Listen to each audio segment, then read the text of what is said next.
Hello guys, welcome back to AWMFX. Good morning, good afternoon, good evening, or good night, no matter where you are.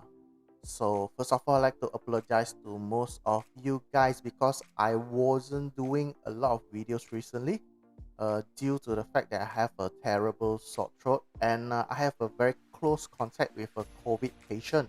So I need to be quarantined for 14 days and good news is that I've got my test result, two test result after the 14 days quarantine, and then it came back negative. So good for me. So I'm gonna explain a simple explanation on how I make this trade last week. All right. So in this explanation, I think you're gonna learn a few tips or tricks about it too. So first of all, a lot of people will ask is that MPL maximum pain level, does it exist in higher time frame or small time frame? All right, this depends on which kind of time frame you are trading. So for me, I would trade the 1 hour chart and the 4 hour chart. It depends on whether I'm busy or I'm free. So in this case, because I was quarantined, I was able to look into 1 hour chart. So what happened was that last week I saw this beautiful candle. So let's make a bar replay over here. So what happens is that I saw that is a bearish engulfing candle. If you guys do not know, let me highlight it out. So here we have two candles. This is the candle number one. This is the candle number two. Alright, so what happens is that if you look at candle number two, the body and the wick itself, it engulfs the whole thing of body and wick of candle number one. So this is qualified for as a bearish engulfing double red. Alright, not only that, there is a fresh zone. This is a fresh supply zone. So let me highlight it out first at this moment. Okay, but there is a problem. Okay, only this structure itself does not shows anything, means that it does not prove that I'm gonna go into the trade blindly, because I need the setup to qualify for all my criterias. Okay, if it's a QML, then I'm gonna trade for QML. If it's a RBS or SPR, I'm gonna trade using the RBS or SPR method. So what happened here was that let me take this box out for this moment. There is nothing there. So what I did was that I go into smaller time frame to look if there's any new information. So I switch it to 30 minutes. There is a fresh zone, still fresh zone. So the stop loss is still very huge, nothing there. So what happens is I switch it to 15 minutes. That is even clearer at this point. All right, it's even clearer at this point. So what happens is that if you go and look at it properly, let me highlight out. The movement of this price is making a higher high and then higher low, and then again a higher high and then higher low, and then an ultimate, sorry, before that there is a higher high again, and then higher low, and then yes, this is higher high. So what happens is that when it have this higher high, then the whole movement came down and breaks this low, previous low over here, which qualified as a QML sell setup. So what we need to do is that first of all, we need to get everything out.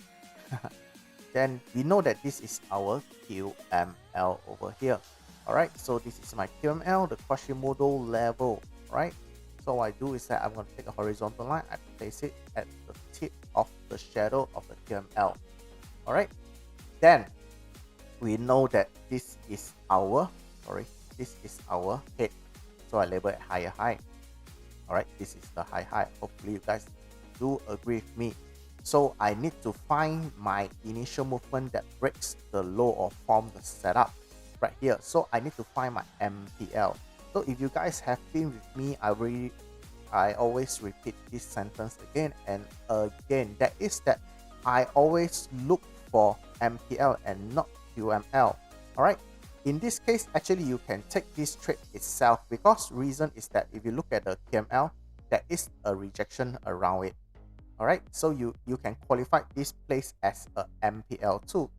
All right, MPL, you can qualify this as a MPL too. So because for me there is no how should I say, there is no clear direction or no clear entry point for me here. So uh, I'll switch it to small time frame. So what it is, I switch it to small time frame. All right, here I have an even precise MPL. So first of all, KML is just a signal for trend reversal. All right, so I'm going to use this horizontal line, okay, so that it don't confuse me. I'm look for a place where there is a lot of rejection from top and the bottom.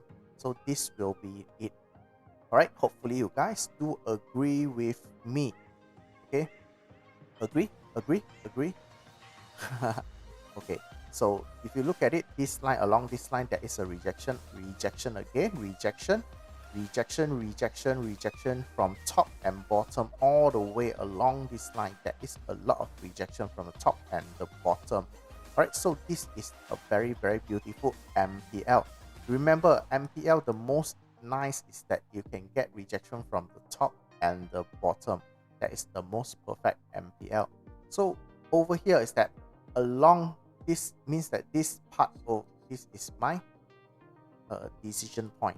This area is my decision point. I make it like the color so that you can see clearly. So this is my decision point. All right, means that this is the initial move to drop, for the move for the price to drop that breaks the previous low, that qualified as a QML sell setup. All right, so the next thing over here is that I need to find, remember that you need to find what? Need to find a fresh supply zone above your MPL for sell setup. So this is MPL. So above the MPL sell setup, where can you get your fresh zone? There's only one zone. So wait, this is it. This is my zone. This is my entry point. So if we look at it, what is my stop loss now? It's 7 pips. Yes, 7 pips, around 7 pips. But I enlarge it into bigger a bit, because that is I need to calculate the spread too. Remember that you need to add in your spread. So I'll make it into around 8.5 to 9. I think I make it into 9 because of the spread. All right, anyway, this is my entry area, my stop loss area. Okay, so what happened next is that I switch it to H1, and then I look for price action. So sorry, M30, and then I look for price action. So what happened is that all right, so here what we have is that we have something we call as a fake out. Just straight away. So what happened here is that we have something as we call it as a fake out. So if you look at it properly, this is where our fake out is. Right? It is a fake out.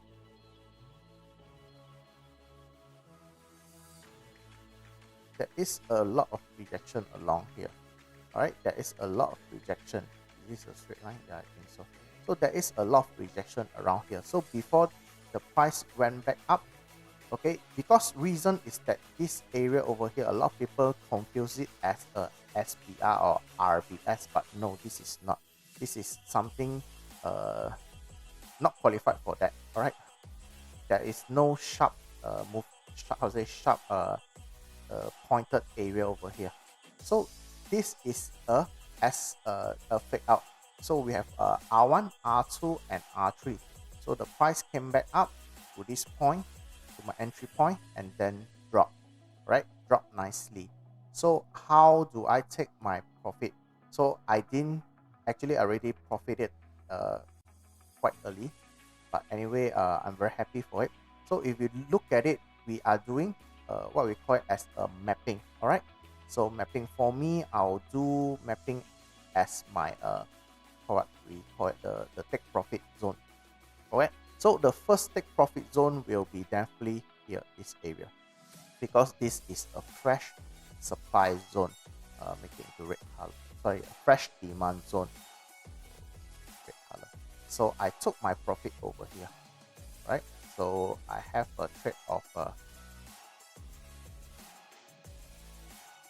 not much. I don't think it's 1 to 7. Yeah, 1 to 7. All right. But anyway, some of you guys might take the profit lower, even lower. Where is it? It will be around this area. Okay, if you look at it, this is another engulfing. This time around is called bullish engulfing. So you can take your profit this area too. Right? So it depends on you whether you have the time to look at the chart or not. Because I'll set my chart and then I'll just leave it alone because sometimes I might fall asleep after I had my medicine. So I just leave it. I don't care. I don't want to be so stressful. So I took the trade and then I'll leave it. So if let's say everything we also talk about, if I leave it, it'll be around 1 to 12, 1 to 11. But anyway, 1 to 7 is good enough for me.